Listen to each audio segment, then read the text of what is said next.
London Borough Council was a man who loved to privatise. The people who sat on the council said he had pound signs in his eyes.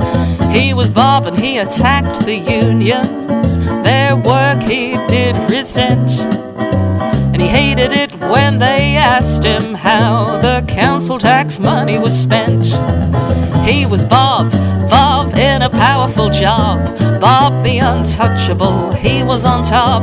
Profit made him feel so good, he'd sell his own mother if he could. One night when Bob was sleeping, justice came passing through, sprinkled magic dust, and when he woke up, Bob was standing in a working man's shoes.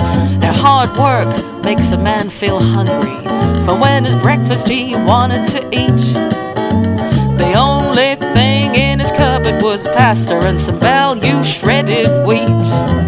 So Bob put on his second-hand coat and he opened up his battered door to find a push bike there on the drive in the place of his 4x4. For Bob it was truly a vicious cycle, and on the bike he didn't get far. The contractors hadn't filled a pothole in the road and his wheel rolled under a car. Bob couldn't afford the bus fare, and walking really gave him the hump, especially in the heat with the stink on the streets. The refuse collectors hadn't come.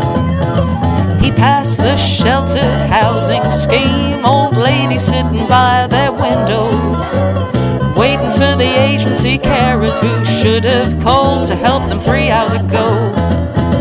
He stomped on past the nursing home where they charged $2,000 a week, down Capitol Road before it was sold, that's where the library used to be. He cut across the overgrown recreation ground, his feet hurt, his shoes were old. He passed the boarded up day center, old people wandering in the road. For Bob it was quite a journey, which took him half the morning. But when he reached the office, his bully of a boss had given him a written warning. Bob suffered stress in the workplace, his health was affected by work.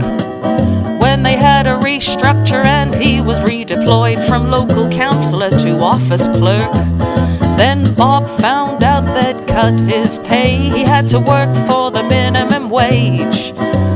Bob, he was far from amused to find himself in a working man's shoes.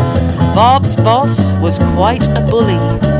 Performance targets were his thing. Bob was off sick a couple of times and soon he got disciplined. Soon Bob got made redundant, or was he unfairly dismissed? And soon when he collected his pension he found the government had taken most of it. For the first time Bob hated injustice. He thought it was so unfair. He picked up the phone and rang the union, but when he called there was no one there. For Bob felt this was injustice, but as he cried his foolish tears, he must have forgotten that he was the one who cut the funding just last year. He was Bob, out of a job. He couldn't pay the rent and he couldn't feed the dog, exploited and abused when he stood in a working man's shoes. Now the moral of this story, all you fat cats should take note. When it comes to cutting the union funds, be careful which way you vote.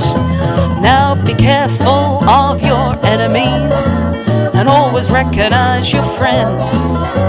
If Bob hadn't crossed the union, his tale might have had a happier end. He was Bob in a powerful job, Bob the untouchable, he was on top. Profit made him feel so good, he'd sell his own mother if he could. He was Bob, out of a job, Bob the untouchable, he was on top.